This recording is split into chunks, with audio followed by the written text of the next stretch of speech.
Okay, this is every single Warhammer 40k faction explained, part 1 by Bricky. If you like it, you should hit that like and that subscribe button, because it takes a lot of work to make this content, especially when, like, you have to gather all the pictures, all the info, all of that. Also, I know that he has a re-explained one. I was recommended to watch both, so we will be watching the original first and then the re-explained.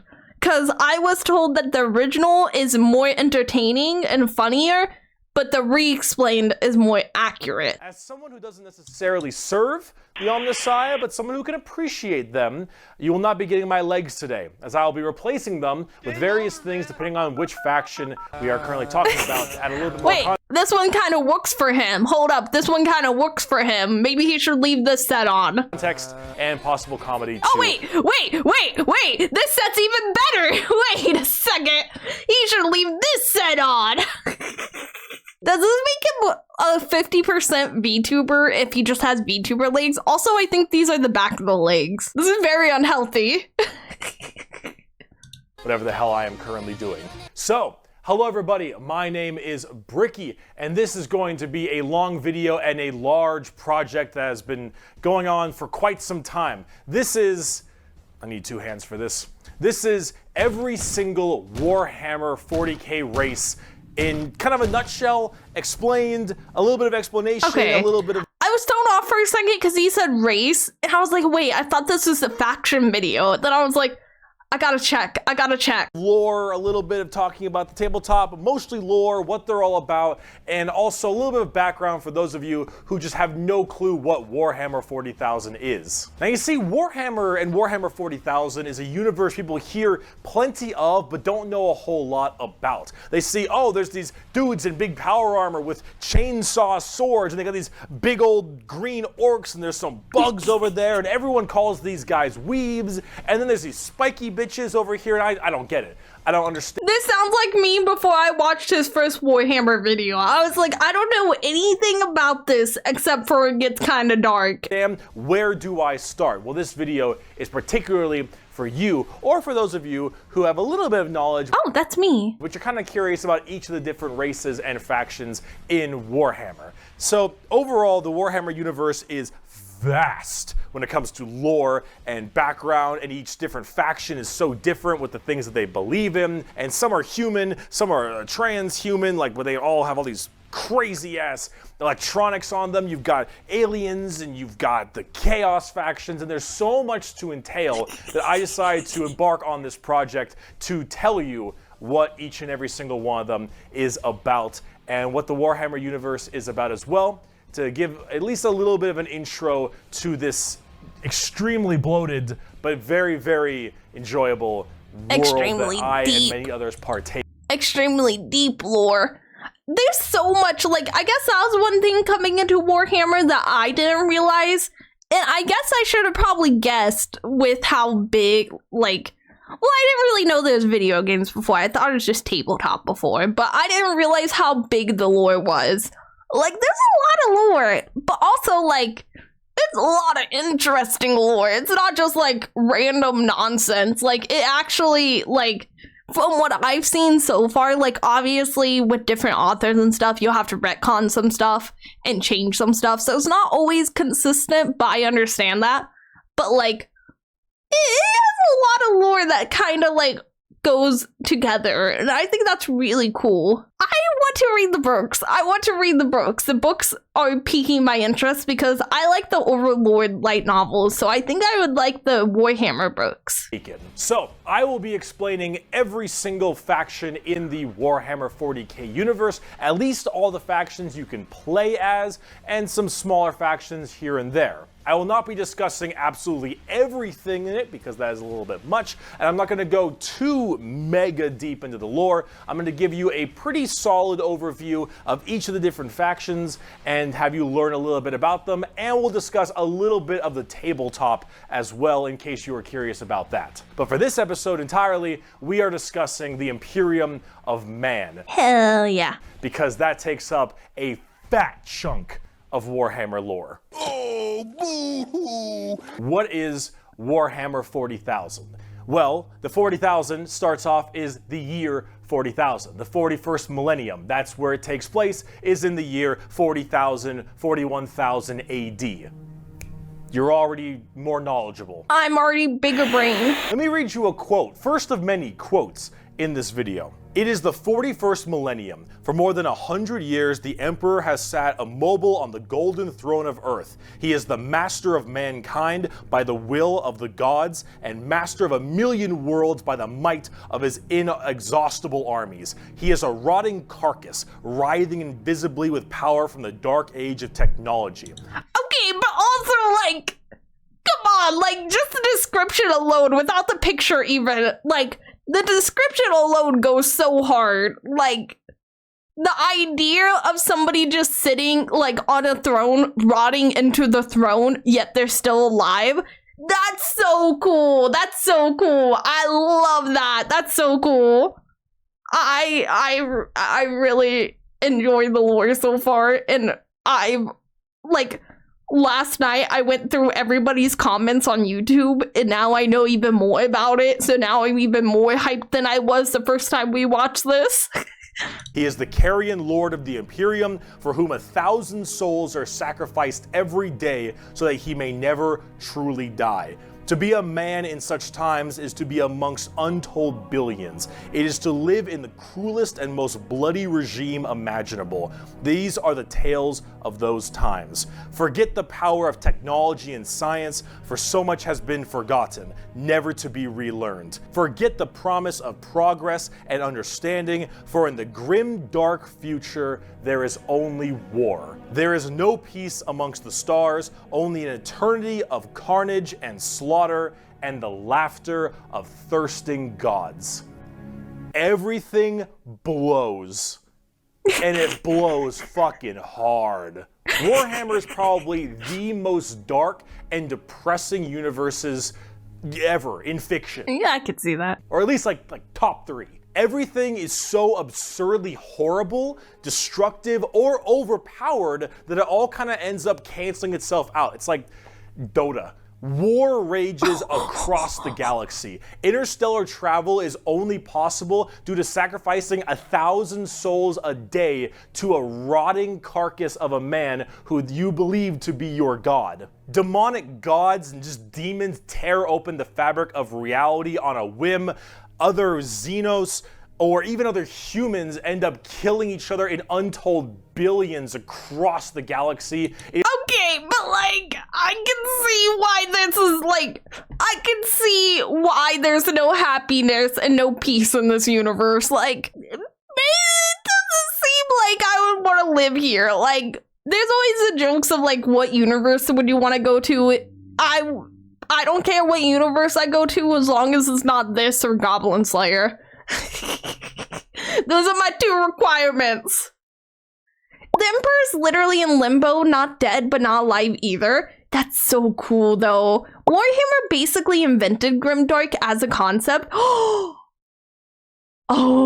that's cool. So they're basically like the ones that like set like the bar for what's considered Grimdark. I really like that. Listen, I can't only do Grimdark. I cannot only do Grimdark. I like Grimdark a lot, but I do like reading stories in between different Grimdark stories. But I do love Grimdark. I love it a lot. I just have to read like happy stories or like semi-happy stories in between. Otherwise, it starts to feel like less grimdark because you don't have a baseline to compare it to. No, like literally it made in the grim darkness of the future, there's only war. Oh, so they actually made the term. They didn't just like make the standard for grimdark. That's even cooler. Is a time of unending war, slaughter, and a bloodbath amongst everybody. Planets are deemed unrecoverable and are completely destroyed on a whim. Everything sucks, but that's like the charm of it. See, everything in Warhammer is evil, but being evil is kind of fun. Like humanity, in its own right, is a xenophobic, prejudice, and religious zealot group that kill each other just as much as they kill all of their enemies. And they're like mid mid to high tier evil. What? They're not even the most evil? That makes sense, though. That makes sense. I could definitely see the Eldar being below them with what I know about them. But also, I think it's so cool that, like, in a story where everyone's evil, you can kind of have characters be evil without being seen as, like, terrible because they're just the lesser of two evil. What is this alignment chart? Evil scale, my roles, that guy, Tau players, Imperium of Man, Eldar, Orcs, Tyranids, playing low tier for fun, playing by intent, guys who bring food. What? This chart is a little messed up. The evil scale of Warhammer, nobody is good. No matter who you are, everyone is some flavor, some color of evil. Whoever you pick, you are going to be the bad guy. But that's the fun of it, because being the bad guy is badass. Villains are cool. They look cool, they got cool outfits, they got cool weapons, they got cool armies. They do. Villains are cool, man. And when everyone is a villain, everyone is pretty cool. That's what makes this so charming, is that everyone can be the bad guy. So let's start off talking about the main bad guy, quote unquote, the Imperium of Man. It's hair, whack. It's gear, whack. The Imperium of Man is the main empire of the human race. All of humanity is under this one flag called the Imperium. And about 10,000 years ago, there was a man. He was the emperor of mankind, a 10-foot tall psychic demigod who led humanity across the stars to colonize tons and tons of worlds, create superhuman soldiers, and really bring humanity into a new age. This man, the Emperor of Mankind, was a psyker. And a psyker is like a magician of sorts. In the world of 40k, there is the warp, the immaterium, kind of like hell, but sort of like a purgatory dimension of hell. And okay, he's probably gonna explain it more in this video, but somebody in the YouTube comments explained more the idea of the warp to me, and it sounds even cooler than what I thought. I thought it was just like a space that had like evil stuff in it, but they explained it to me. I can't remember the full explanation, but every time somebody explains something to me in this like story world, every time somebody explains something to me, I'm like, oh my god, it's even cooler than I thought. It's even cooler than I first thought. And that's what's been happening so many times. a psyker is someone who can take that power and manifest it through their mind to use it to do stuff, like witchcraft stuff, magician stuff, spells, and lots of other things, but we don't want to get too into that. The Emperor, big boy psyker, top tier, A+, maybe even S. Now, the Emperor created a bunch of sons. Yes, created a bunch of sons known as the Primarchs. He created 18 Primarchs to have them lead all of the different... I'm curious, was he just wrong saying 20 the first time, or was there originally 20 and 2 got removed? Was he actually just wrong saying 20 the first time, or did he say it and then correct it to 18? It's a thing. Oh, okay. I was just curious. I was like, I think he meant to say 20 and correct himself. I think that's a bit. 2 were redacted from history. Oh, okay. Originally 22 got blacklisted from history. Okay, question. Did they get blacklisted from history or retconned? We don't talk about the 2 of them. Okay, so they were probably just blacklisted from history, not retconned. Because I saw some people saying, like, and I talked about this before, that since they have so many different authors working on stories, that it makes it so that sometimes you have to retcon stuff and kind of have explanations in story. Basically for gameplay reasons. Blacklisted, not retcon. Okay. 2nd and 11th redacted. Okay. The original purpose of the 2 was so you could create your own factions in the game. Oh, okay, I see. Legions of humanity to the different stars and plans to help colonize and bring it out. These Primarchs are basically like little versions of the Emperor. Not all of them are psychers, but a lot of them are very, very powerful, and they lead his special Space Marine legions. Then this... Wait, go back. Am I crazy? Okay, you guys can call me crazy. I'm looking at this suit of armor. I'm like, is it just me? Or does it look like that's paper stuck to it with like those stamps? You know how like you get the wax letter stamps where you like put the wax on it and you put the stamp on it. Am I crazy, or does this literally look like those? It is? Oh, okay, purity seals. Oh my god.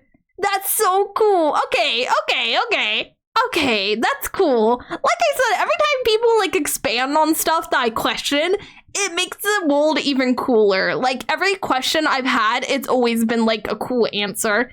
It's melted metal. That's so cool. And I'm assuming that's their seal. That's their because it's on here too. Is that just the seal for him, or is that the seal for all of humanity since the human skull? A lot of them are very, very powerful, and they lead his special Space Marine legions. Then this big clusterfuck happened called the Horus Heresy, where the Emperor's favorite son, the Primarch, Horus, ended up joining Chaos and leading 9 of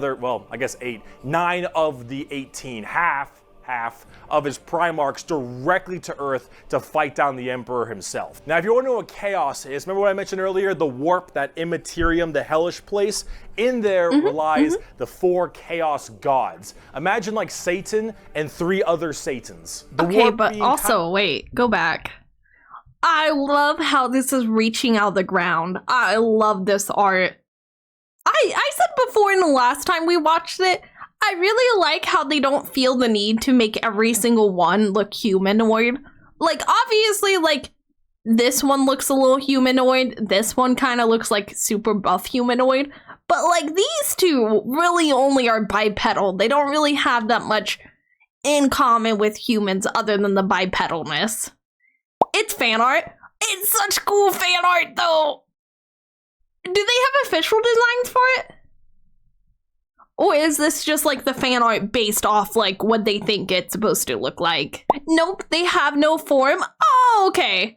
The Chaos Gods have no official form. Chaos Gods. Imagine like Satan and 3 other Satans. The warp being kind of evil, those Chaos Gods, that's the reason. And so those Chaos Gods manipulated Horus, and then Horus helped manipulate all 8 other Primarchs to lead this giant coup directly on the Emperor on Earth. And they fucked up shit. After this huge civil war, Horus... I thought he was about to leave it at, they fucked up. I was like, oh. And then he said shit. I was like, yeah! Go humans! died, but not before brutally wounding the Emperor, and right at the end of his life, they put the Emperor on this large golden throne on Earth, in which he is now alive, just barely, but slowly rotting away, powering something called the Astronomicon, so long as he stays alive, and is fed 1,000 people a day. The Astronomicon is like the North Star. If you want to do interstellar travel in 40k, you need to pass through that demonic warp I mentioned earlier. But how do you know where you're going? Well, the Emperor is there putting a nice little navigator right there. He helps navigate you to know where you're going. If you want to go from Earth to some crazy solar system across the way, you need to go through that warp, and then you need to know where you're going, go through there, and pop your way out. It's like doing nether travel in Minecraft, so you can shorten the distance between going to areas. But a lot more expensive. So long as the Emperor is alive and being fed 1,000 people a day to stay alive, you can do that. The moment he dies, interstellar travel's gone for all of humanity. You're so boned. Now, since the Horus Heresy 10,000... Okay, so does that mean that humans are the only ones that rely on this form of travel, that other species can travel through warp kind of thing without having to do this whole rigmarole with the dead emperor and stuff? Am I understanding that correctly? Years ago, the Imperium has fallen from grace substantially. All technology has started to dwindle and die. There is now giant fundamental religious extremists that now believe the Emperor of Mankind was a deity, a true living god, which is probably the last thing the Emperor would have wanted to be remembered for. So now you have this thing called the Ecclesiarchy, which is this giant church entirely devoted to spreading the good word of the Emperor. He is now the Holy Emperor God, the God Emperor of mankind, and all of the Imperium has taken up worshiping him to the fullest extent and killing anything that isn't humanity in his name. The Imperium has this futuristic Gothic tone to it and a hefty religious zealotry to them. Question. I have a question. I know the Emperor reunited all the humans under his banner, but did the Emperor also believe in killing all non-humans, or is that just something his believers took up after he quote-unquote died? Like, when he got into his little chair. His little chair? This man's like 12 feet tall in his armor. I'm like, when he got his little chair. Yes, human supremacy. Okay, so the human supremacy part is something that he would have been on board with. I was just wondering how much their ideals changed. I know that they are preaching that he's a god and he didn't want to be seen as a god, but I didn't know how much their beliefs differed from his. If you think anything against the Emperor, that's heresy and you deserve to die. That is called being a heretic. Heretics die in 40k. There is no such thing as freedom of religion. There is no such thing as freedom of speech, so long as you are against the Emperor. There is no such thing as any kind of The only freedom you have is the freedom to serve the Emperor. tolerance. Everyone is a religious zealot. Some more than others, but no matter what, especially this preaching guy. that good word. So right now, everyone in humanity is trying to expand their empire across the stars. If you are a heretic, someone who doesn't believe in the Emperor, you are deserving of death. If you believe in the Chaos Gods, you are also a heretic and you deserve death. If you are an alien race of any kind, you are a filthy Xenos and you deserve death as well. So long as the murder continues and humanity expands, the Imperium of Man is very, very happy. However, the largest fighting force of this Imperium is my personal favorite faction, and the first faction we will discuss, the Astra Militarum, or also known as the Imperial Guard. Pretty shit now, man. You finished? That's it, man. Okay, I said this earlier, but it goes pretty hard that the symbol for your faction is literally a skull of your race. Like, that goes pretty hard. Like, come on, like, I would be a little intimidated if soldiers started coming up to me with a skull plastered on their shirt. That'd be intimidating. Game over, man. The Imperial Guard is the main fighting force of the Imperium, and in a world of horrifying creatures, galactic monstrosities, the literal demons themselves breaking through the fabric of time to kill you, the Imperial Guard are untold billions of regular men and women wearing modern day like flak armor with a laser rifle. This is the humble las gun, the main weapon of the Imperial Guard. It fires superheated plasma lasers at an extremely fast fire rate. It is reliable, never jams. It can blow off. I want to look at the gun designs. I like that they have so much variety. I don't know if you know this, but if a video game decides to include like a real gun, like a real design, they have to contact the manufacturers and get their approval because, like, the manufacturers don't want the in-game gun to be, like, less powerful. Never jams. It can blow off limbs, giant holes in concrete. It is overall an extremely devastating weapon in modern day. It is one of the weakest in the 40k universe. Yeah, a laser rifle that never jams, it could blow off limbs, one of the weakest weapons. Concerning. That's the world we're in right now. But who cares? Because the Imperial Guard has, in each battle, 500,000 of these men and women, 30,000 large armored tanks, 10,000 artillery batteries. The Imperial Guard wins through sheer numbers and firepower. They kind of have this World War I, World War II style aesthetic with legions of guardsmen as well as high company commanders and generals on the field along with them. And I have a question. He said they won through like sheer numbers and stuff. Does that mean that there's more, like, do humans breed faster and more often than like other species? Is there more humans than other species? Because that's kind of crazy. Or do they just, okay, this is gonna sound really messed up, or is there just so many humans because they used humans for like labor and the humans start rebelling, so now I have a whole bunch of humans. Because, like, if they can fight other, like, species with sheer number of people, like, why can't the other species fight back with the sheer number of people? Do they not, like, have as many, like, babies? Can they not keep up with the population? Could they not just do the same thing, the same strategy? Oh, orcs and Tyranids fight with numbers too. Oh, okay, so they're not the only one.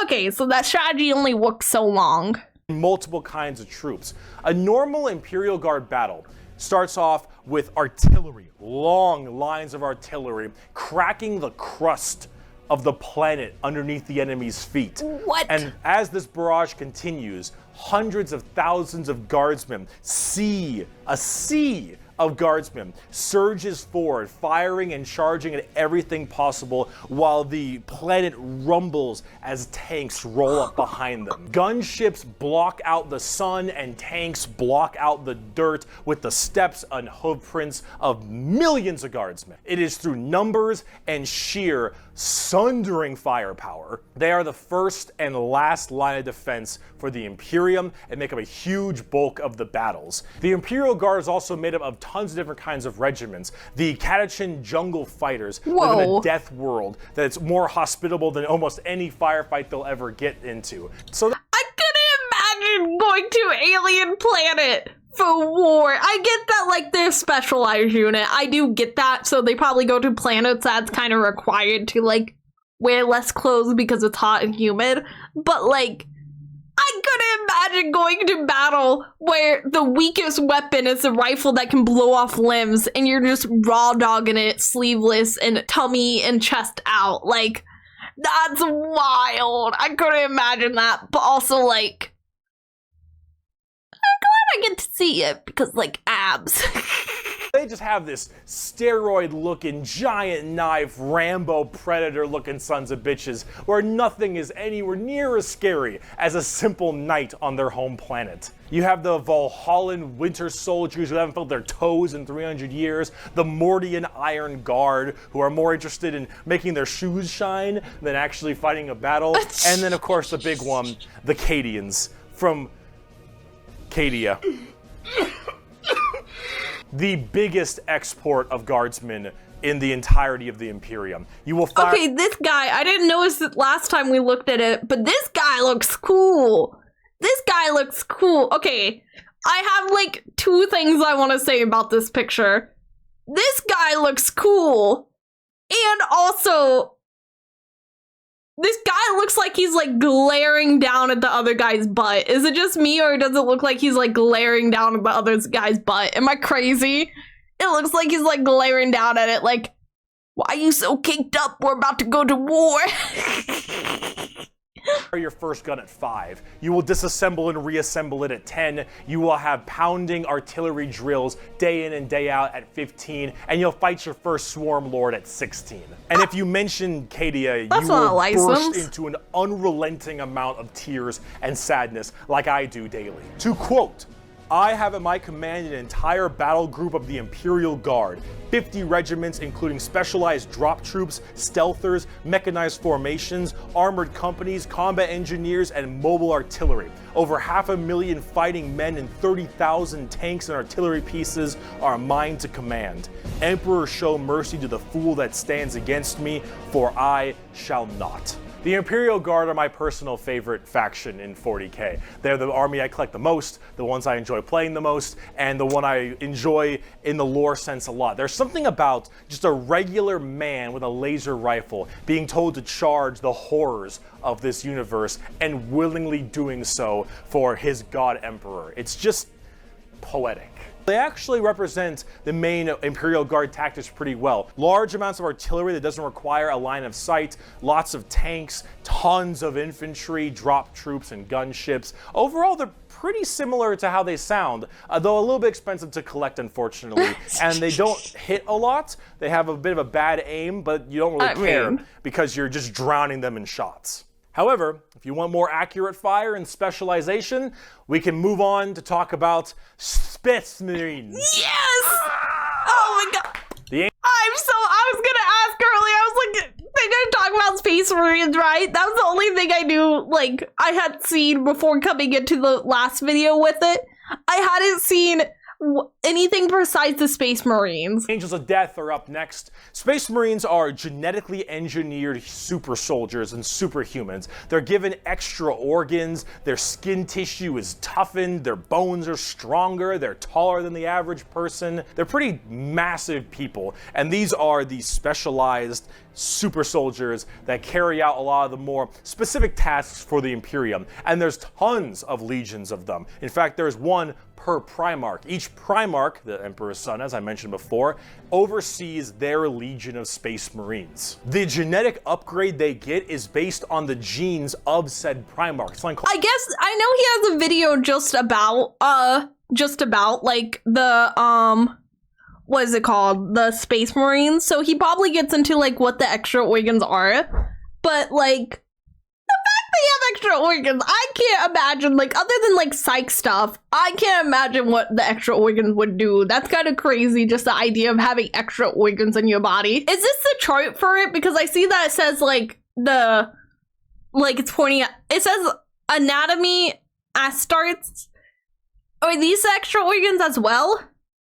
Special organs that interface with their armor? What? That's so cool. He covers the making of a Marine in the re-explained. Oh, okay. Something about this, like, chart just feels so cool to me, like, having a lore so deep that you have, like, an anatomy chart for a special human race. The gene seed. That's what brings them up to this like superhuman level. As stated, each Primarch has their own legion. Robot Girly Man has the Ultramarines. Jagatai Khan has the White Scars. Rogel Dorn has the Imperial Fists. Corvus Corax has the Raven Guard. And there's a whole bunch of other side sections that are also extremely interesting and have a little bit more of a twist on the average Space Marines, which we will discuss in a bit. Humorously enough, I don't have a whole lot to say about Space Marines. They're superhumanly fast. In fact, it's been said that nothing that large should move that quick. These men in power armor moving at blazing fast speeds, their reflexes are faster, their skin is tougher. They are overall just extremely powerful soldiers.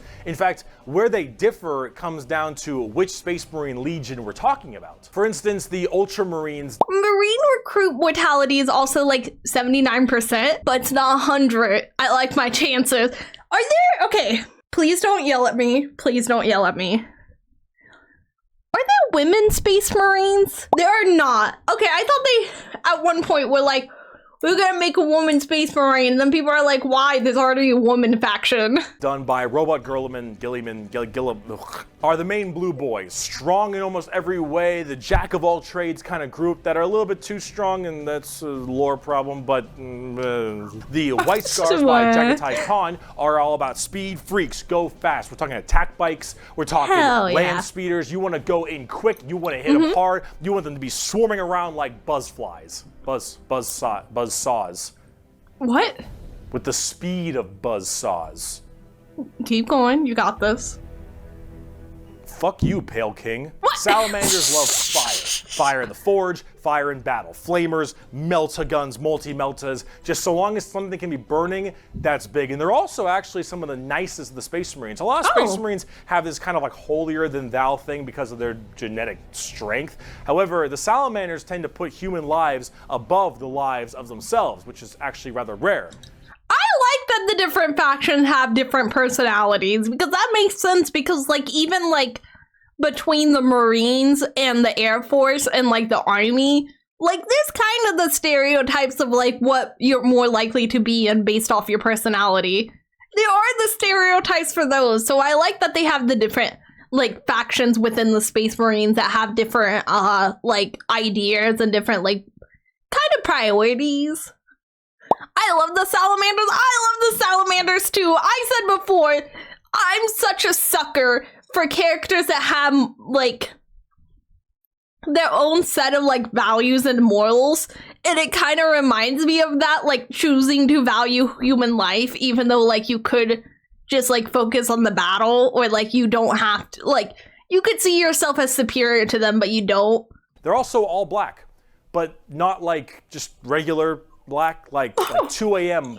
line at a White Castle black. Like they have a charcoal, dark, ashy exterior and blazing red eyes. Apparently something about Whoa. living on their home planet of Nocturne, which I don't know if that makes much sense, but who cares? This is like fantasy land anyway. Overall, salamanders are actually one of my personal favorite legions because they're just really cool. They're fun to play as because of all their flamer weapons, and they have a nice, like, more heartwarming lore as a. It's also like kind of funny that the faction that does like fire and burning people to death with like the glowing red eyes are the nicest. Like, that's kind of funny. Opposed to being super evil like everyone else is. Oh my god, we're not even a quarter of the way through the Space Marine Legions. Imperial Fists believe in the power of the siege and defensive positions. Raven Guards, master of stealth and sabotage while having bird helmets. Iron Hands, masters of machines and vehicles while being really goddamn good at being sold on eBay after one nerf. Space Wolves, Vikings and wolves and tons of wolves and axes, battle axes, fur everywhere. Space Wolves, angry, big teeth. Blood Angels, the genetic defect to make them want to drink blood and go crazy, called the Red Thirst. They have Cupid wings and stuff, which is a little bit strange, and they are all super gay for Sanguinius. Dark Angels are old school knights and inner circle theme and... Are you a heretic? Me? No, never. Once from Blue Moon, I know. Death Watch, a fancy-pantsy anti-Xenos group that nobody plays because Death Watch, and they look cool though, but no one plays them. They do I don't look know cool. about Death Watch. They're there though. Black Templars, for the people who, if you haven't prayed at least 3 times a day, you're gonna start praying out that airlock. And I'm sure there's some other chapters I may have missed as well, like Crimson Fists and stuff, but those are the main ones right here. Here, quote from the Emperor himself. They shall be my finest warriors, these men who give of themselves to me. Like clay I shall mold them, and in the furnace of war I shall forge them. They shall be of iron will and steely sinew. In great armor I shall clad them, and with the mightiest weapons shall they be armed. They will be untouched by plague or disease, no sickness shall blight them. They shall have such tactics, strategies, and machines that no foe will best them in battle. They are my bulwark against the terror. They are my defenders of humanity. They are my space marines, and they shall know no fear. And Every time he reads a quote, I'm like, okay, they really, like, they have a really cool way of writing. on the tabletop, they fuck. Oh, they fuck hard. As of making this video, Space Marines are laughably strong. That might change at some point, but overall, Space Marines just have it's like a Swiss Army knife, a tool for anything you need, except it's like a gold-plated Swiss Army knife. It is extremely strong. If you are actually getting into the tabletop of Warhammer, Space Marines are a great start. Also, whatever gameplay style you have, whether you want to be sit back with long range and heavy weaponry, go fast and run in, or even just full melee, all of these options are totally there for you. Space Marines are super badass, but unfortunately, it's time we start praying to our new god, the 2011 Honda Civic. So is it any wonder people are afraid of technology? Technology! The Adeptus Mechanicus. The Adeptus Mechanicus are a technophile cult on Mars. Now, these people are a little bit weird because... Wait, this is where Victor came from. I'm just kidding. It does kind of remind me of Victor, specifically like the arm. Like, that reminds me a lot, but I'm sure they probably took some inspiration from this. They don't actually really believe in the Emperor of Mankind. And you might think, oh, whoa, Berkey, that sounds like some heresy. A little bit. They believe in the Emperor, they believe in his power, but they don't pray to him. They pray to something called the Omnissiah. And the Omnissiah is this kind of machine god that they believe permeates in all machines. And if you think, well, wait a minute, they believe in a different god as well? That sounds like super heresy. Well, yes-ish, but they also make all your guns, and they make all your tanks, and they make everything that you have? Listen. I'm all against heresy. I hate heresy as much as the next guy. But you know what I hate even more? Losing a war because we don't have guns. We like the people that provide our weapons. We actually stand the people that provide our weapons. We look the other way for them. It's the special making our weapons condition. I like this giant head though. It kind of reminds me of Brainiac from Superman. So you can't really tell them to fuck off? No, unfortunately. Because you're not gonna win nothing if you don't got stuff to shoot people with. See, their Omnissiah at least makes sense from their standpoint. They believe it to be a deity that permeates through all machines. Your Honda Civic, your standard bolt gun, your... I have a prediction. Okay, I'm just predicting this just because I'm curious if I'm right. My prediction is that they believe in the God Emperor because he's hooked up to a machine, so they think that that still counts as worshipping the Omnissiah. Dune Strider Walker, your giant mechs, your huge ships. The Omnissiah is present through all. And the only reason your stuff works is because the machine's spirit in it says it works. If you want your gun to work, your tank to run, you must pray to it. And I mean full stop.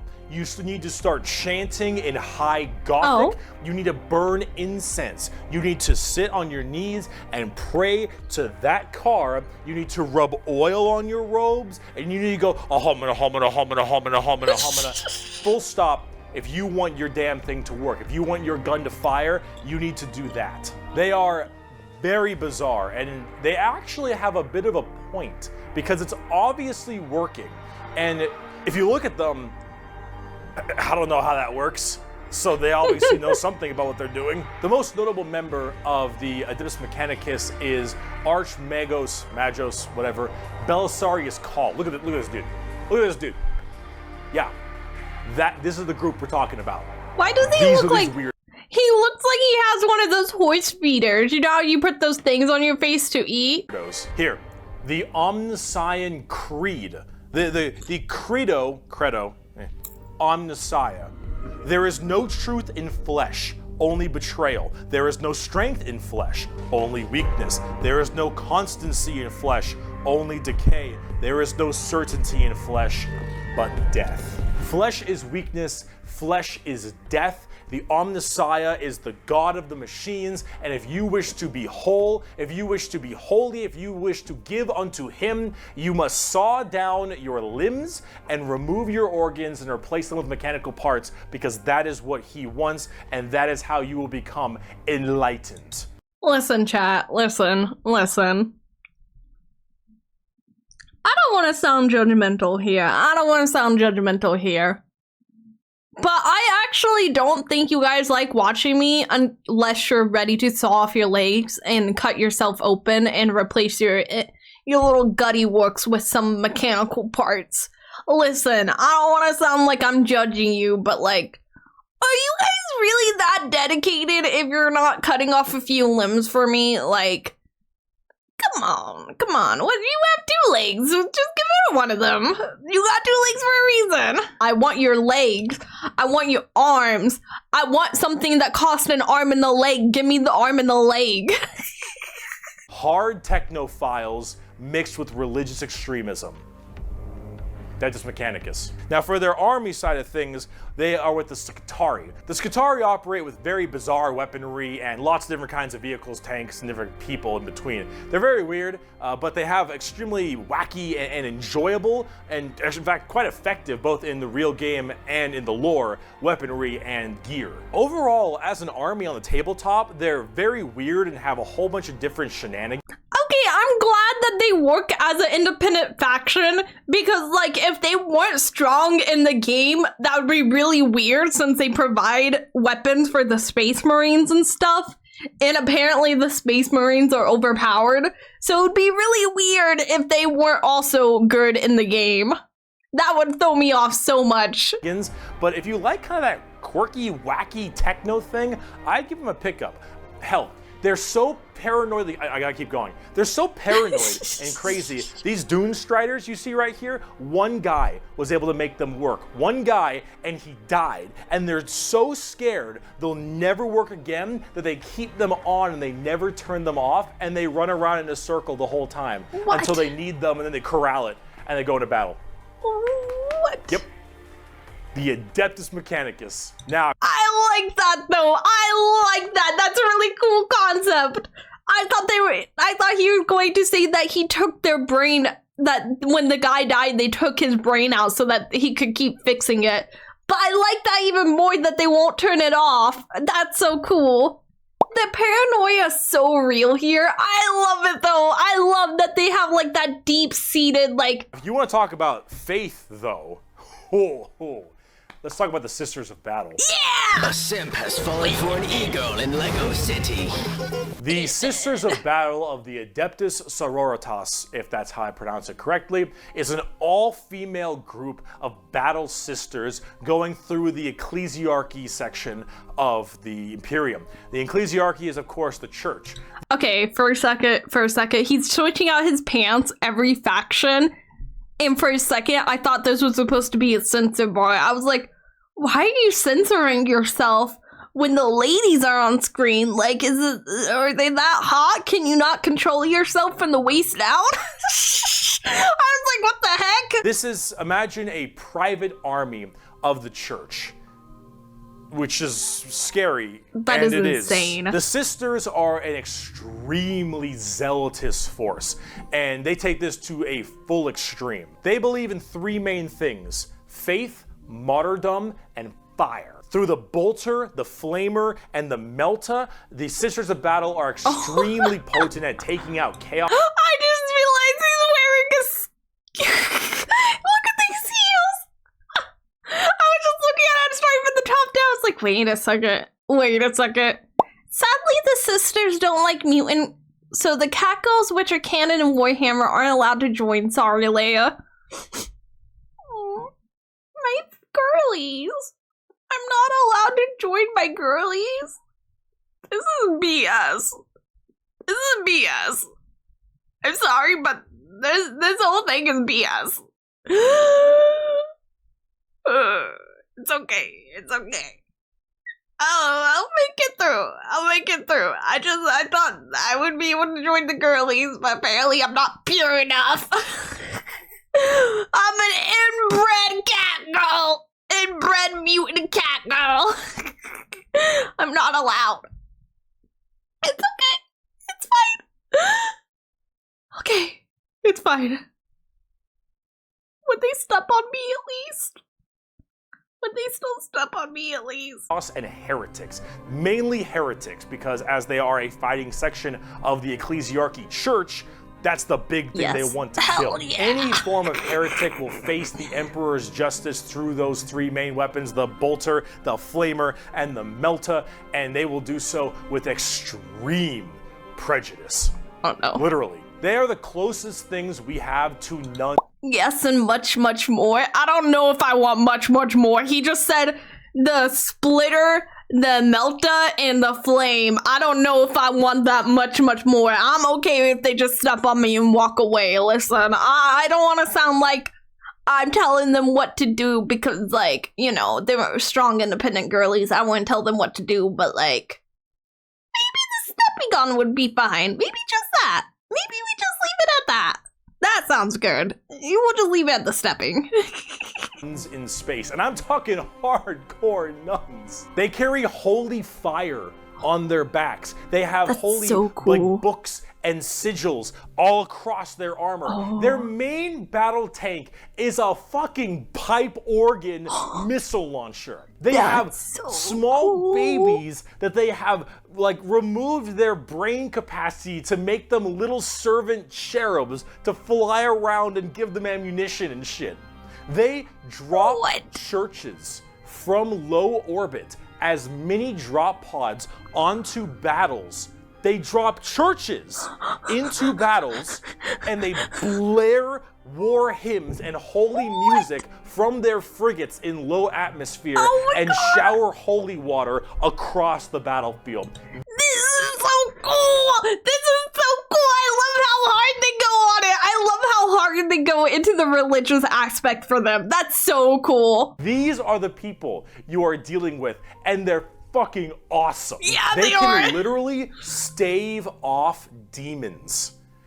On the tabletop, because their faith is that strong. Remember the warp, the demons from the warp? Well, the warp also manifests in your mind. All of your emotions, negative and positive, go through the warp. It's the immaterium, the place of all things. So if you are that mentally fortified, that mentally strong, you can stave off horrifying demons.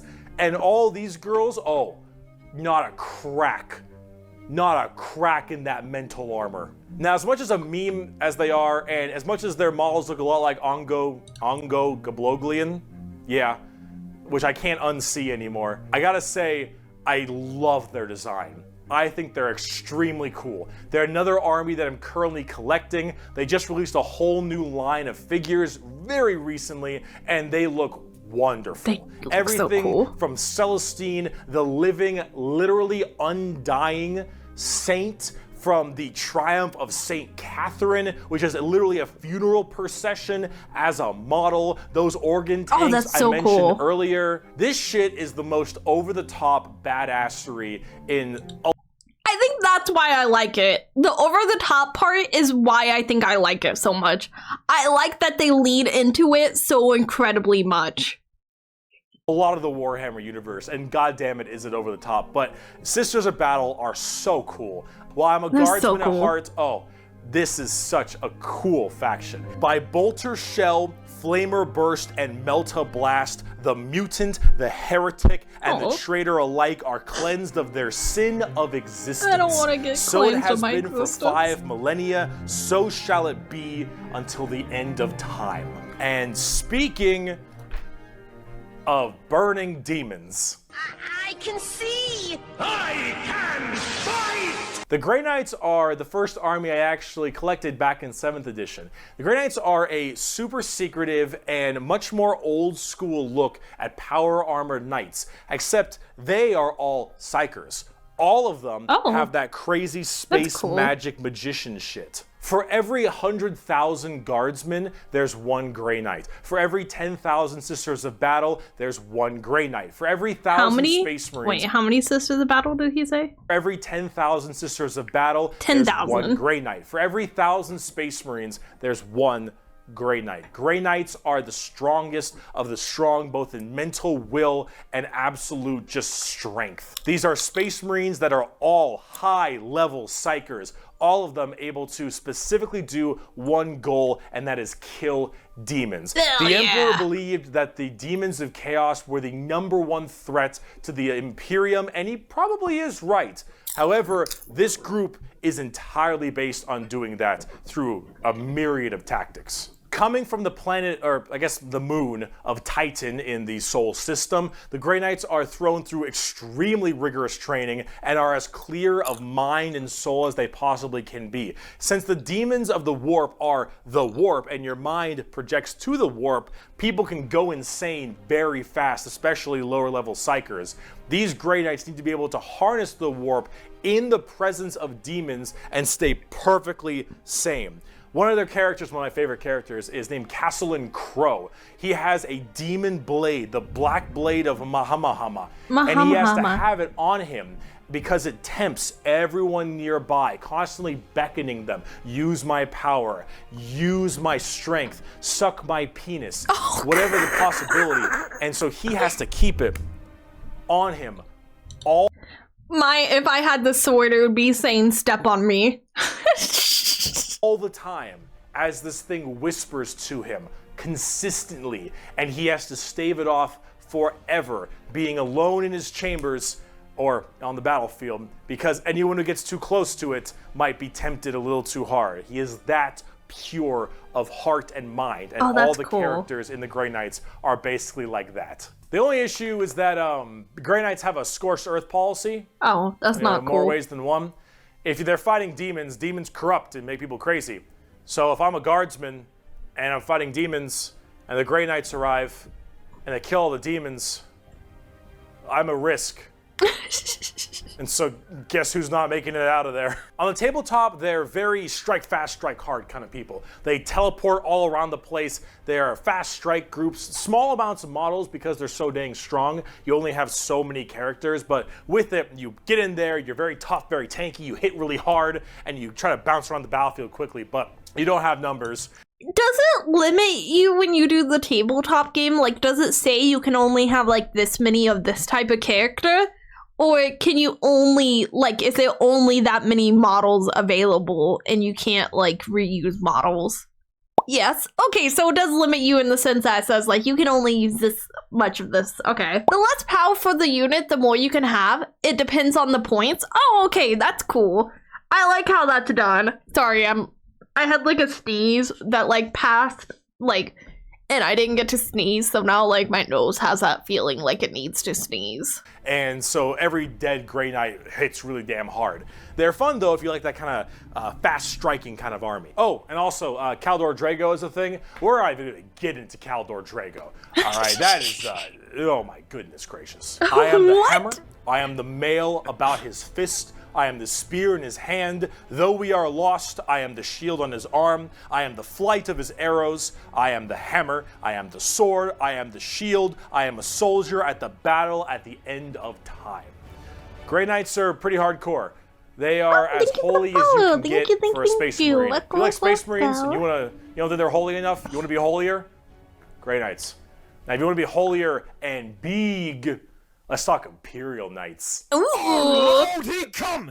Do you like gigantic walkers the size of homes or medium-sized buildings?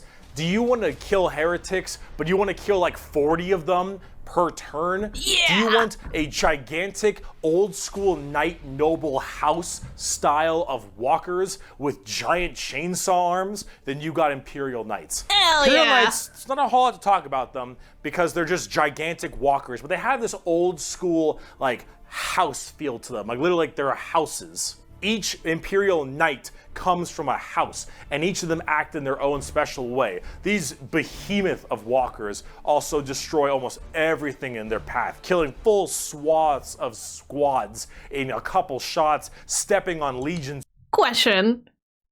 Is there somebody inside of that armor, or are they, like, fused with this armor? Because, like, both are cool, but if they're fused with that armor, that's even cooler.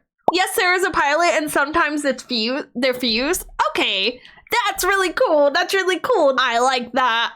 I like it because, like, the idea of being fused with your armor, like, something about that just feels like an extra level of commitment, and that makes it even cooler because, like, you can't go back. The troops, like, these things do not mess around, and they look so cool. Imperial Knights and Chaos Knights, actually, for that matter, don't have a whole lot to discuss. They're just super big, heavy walkers, and they look different depending on your house or Chaos God you currently believe in.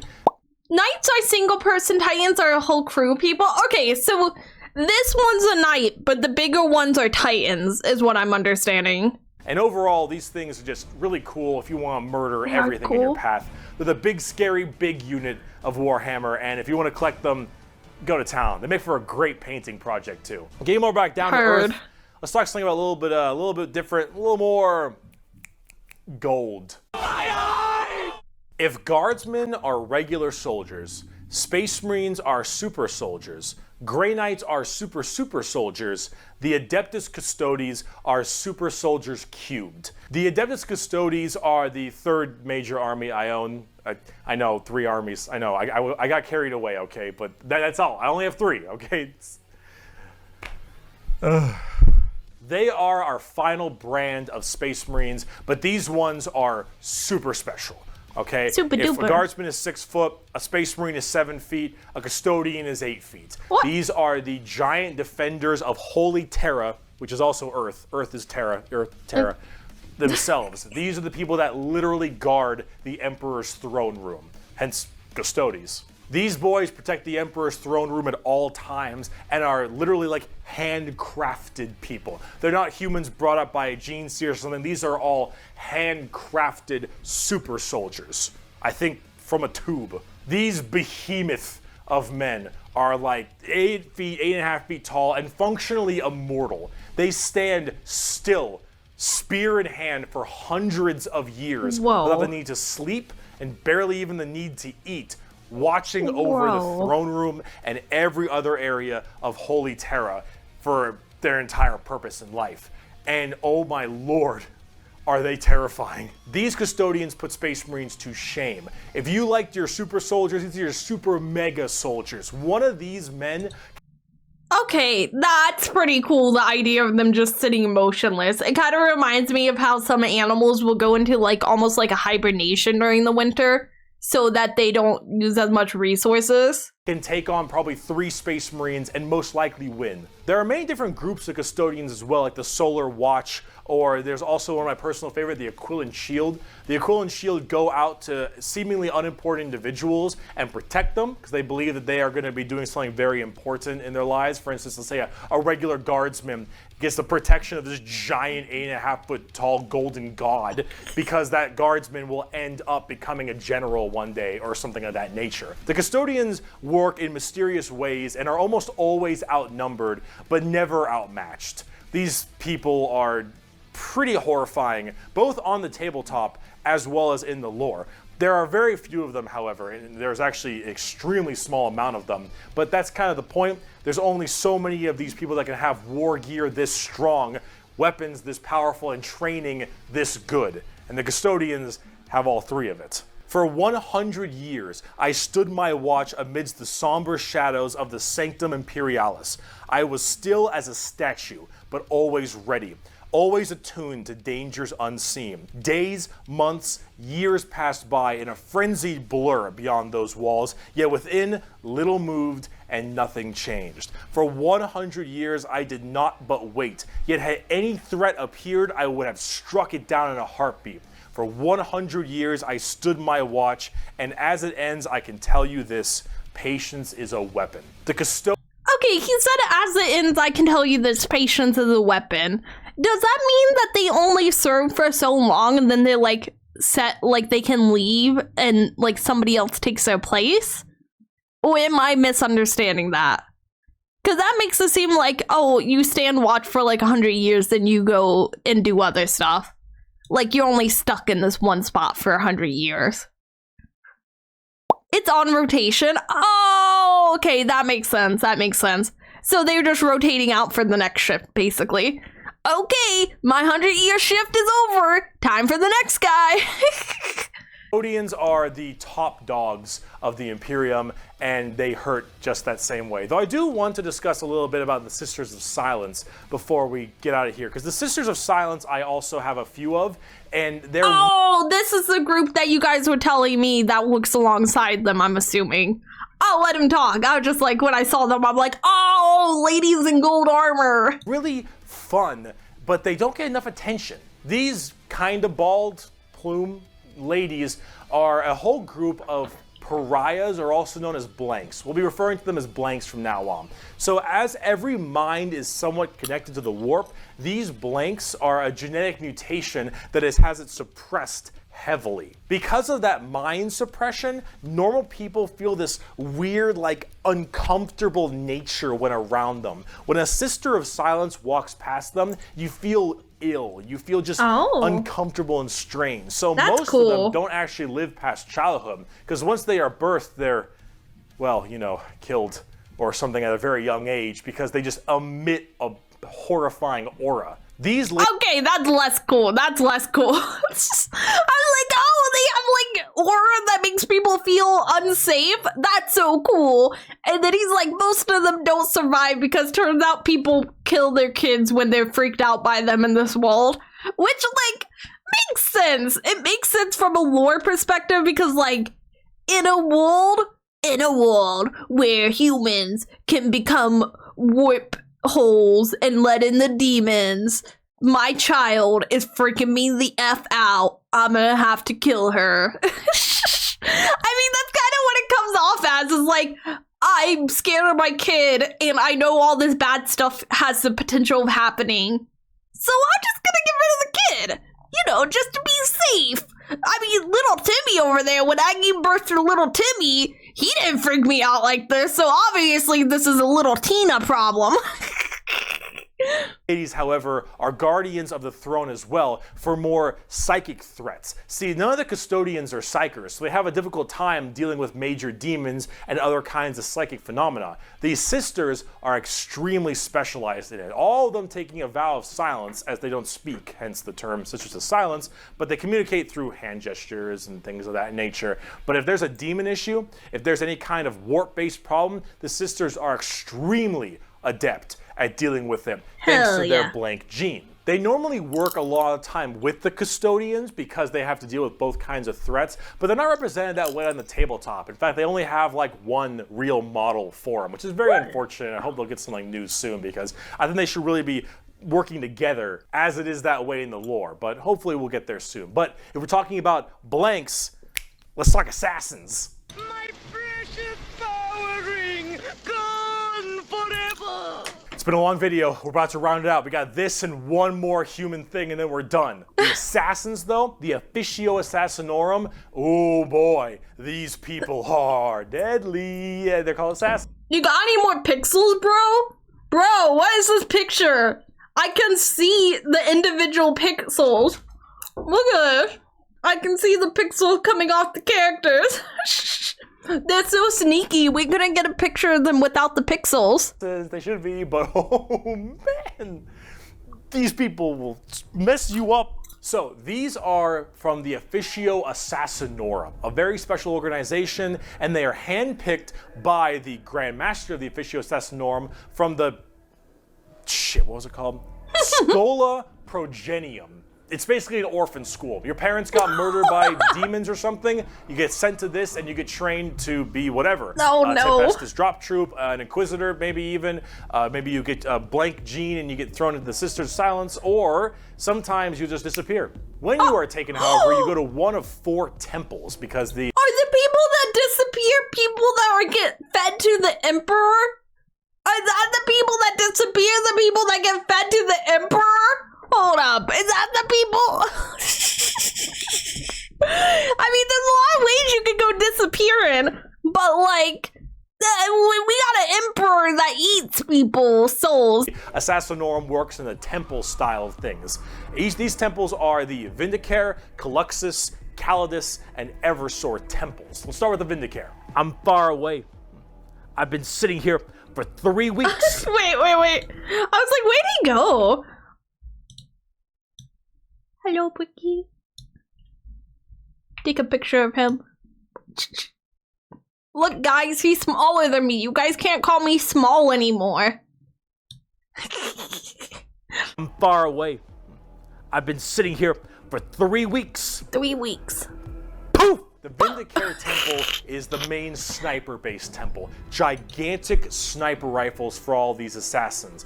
Their whole point is to be able to be in a spot and sit there, eye and scope, for weeks. Oh, that's waiting cool, for their though. perfect target, taking people out from literal miles away after extremely long time periods. The Vindicare Temple is about precise. It's probably based off of Warhammer. That's probably like the reference they did.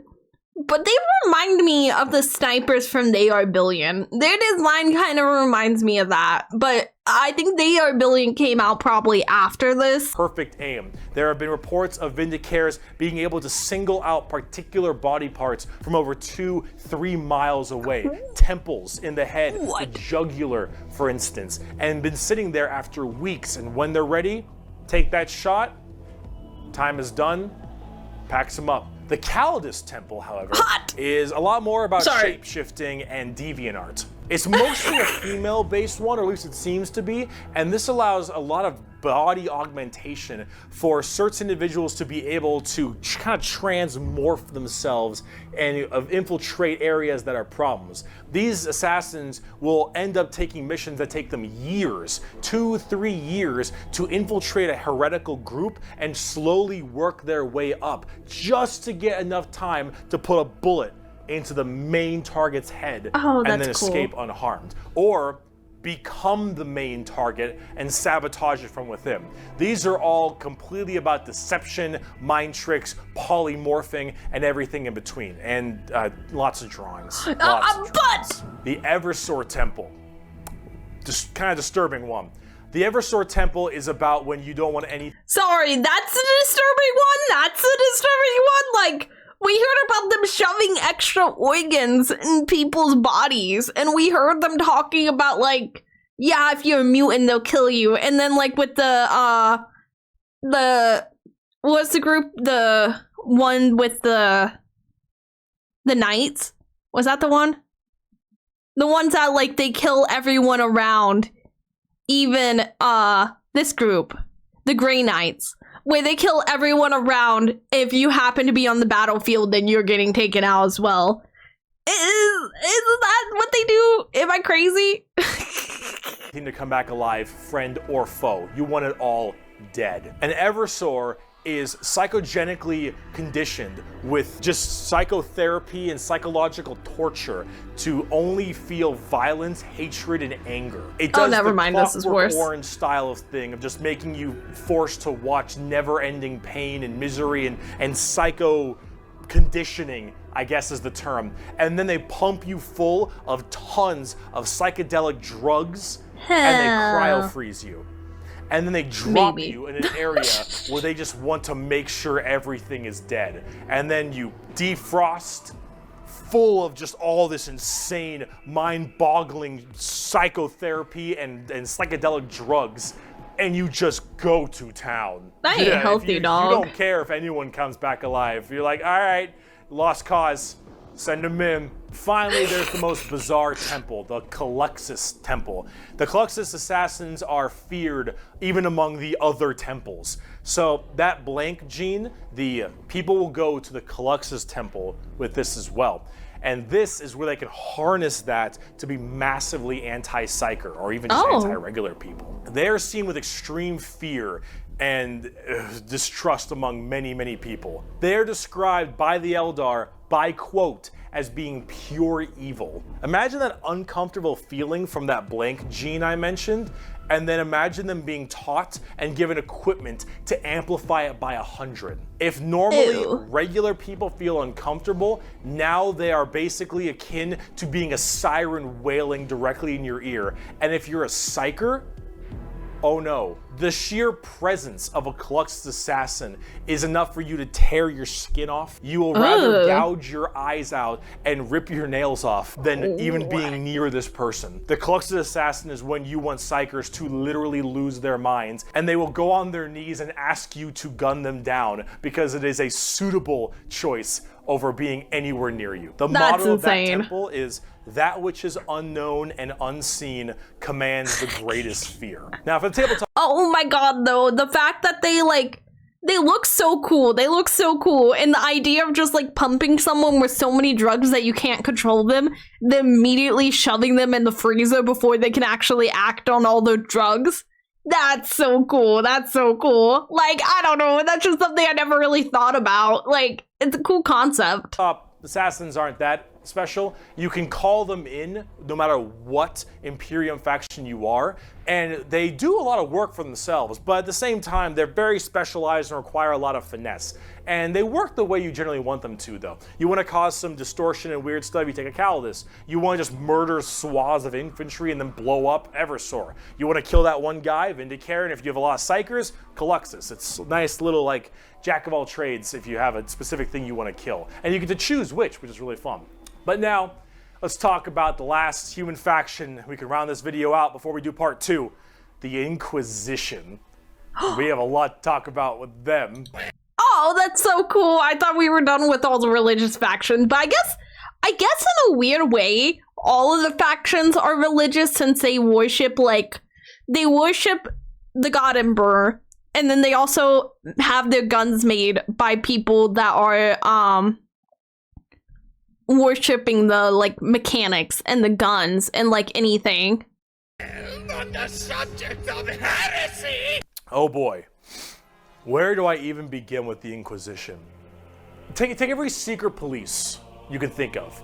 the KGB, the Gestapo, the CIA, FBI, any of these kinds of people, and then mark it up by about 10 and give them the most power in the entire Imperium. No, you know what? How about this? This right here, it's not just a quote. This is the Imperial motto, the motto of the Inquisition. Okay. I apologize for my bad pronunciation. Innocentia nihil probat. Innocence proves nothing. The most powerful organization in the Imperium, the secret police, their number one motto is innocence proves nothing. Yeah, the Inquisition that's not goes good. around like the secret police or like detectives to find issues in the Imperium. And they have different ordos depending on which one we're talking about. The Ordo Hereticus, the Ordo Xenos, the Ordo Malleus, for instance, and a whole bunch of other ones. Hereticus is obvious, they deal with heretics. Xenos tries to find alien threats, and Malleus is demons. They all have different specializations in what they're trying to go for as this Inquisitor. And that's what they're called, Inquisitors. Each of them, as an Inquisitor, has their own free reign to do as they wish. They may have a ship and a crew, and they go out to find problems and interrogate people a lot. They are above the law in every department over Space Marines. Now, the Space Marines might argue against them and stuff, and there might be a lot of blowback, but technically they are... What? Thank you for the gift subs, Gallus! What the heck? What the heck? Again, happy debut. Good night, everyone. Oh, thank you. Have a good night, Gallus. Have a good one.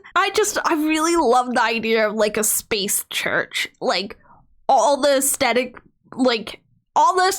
of a church with all the usefulness of a spacecraft. Like that's pretty great. Above them, as Inquisitors, they are looking to investigate and figure out coups and cults and demonic incursions and possible Xenos issues like gene stealers or a new threat coming into an area. They're about learning that stuff and actually doing detective work. And memes aside, they're pretty good at it. The Inquisition having all of this power does make them a little bit power hungry and frantic sometimes.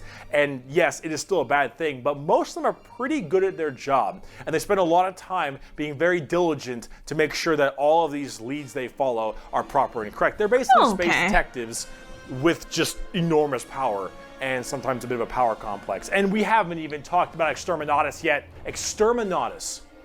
Exterminatus is deeming a planet unfit to be saved. What? I deem that this planet is demon infested and taking it back will cost too many resources and is not worth it. I have now committed Exterminatus on this planet.